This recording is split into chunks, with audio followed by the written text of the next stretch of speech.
Nag-initiate ni Arta. For the whole team Unity Villanueva, thank you very much.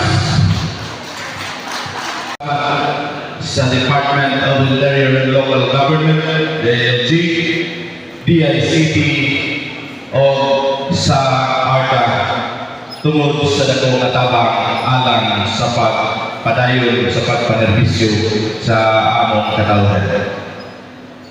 And behalf again, salamat lumayo. I would like to say thank you for all the support you have given to our municipality, especially the DICT and Arta of Region 10, who always push us to realize this award we have received today. The recommendation of ease of doing business using the digital platform EBOS, Electronic Business One-Stop Shop. Katulang o daghang kayong salamat, mayong bunta. Our other sources of local generated income. EBOS will not only help our municipality generate more income, but it will also help our local businessmen, making it easier for them to apply for the necessary permits. We are very much honored and very thankful for this recognition, inspiring us to do more and improve our services for our constituents.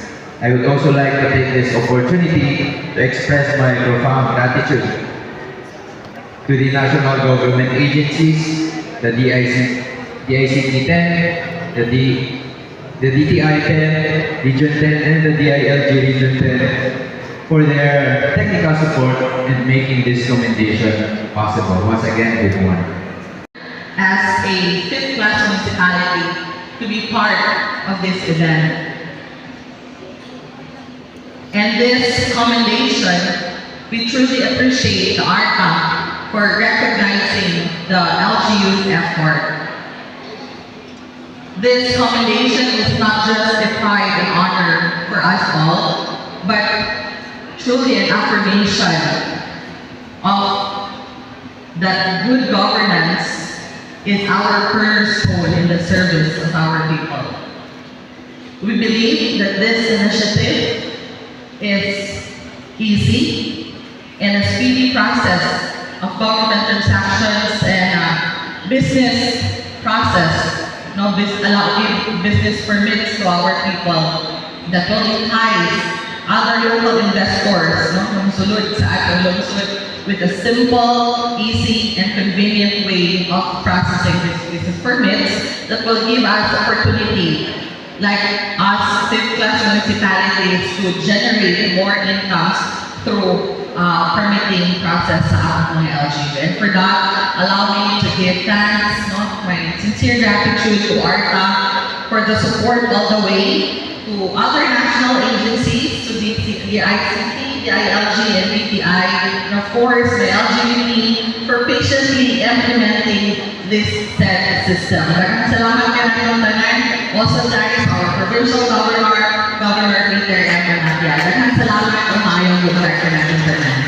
My immense pride and gratitude that I stand before you today to accept this commendation from the underrepresented authority known as ARTA, and on behalf of the local government unit of Salay, headed by our very mayor, Angelo Capistrano Jr., and of course our youth.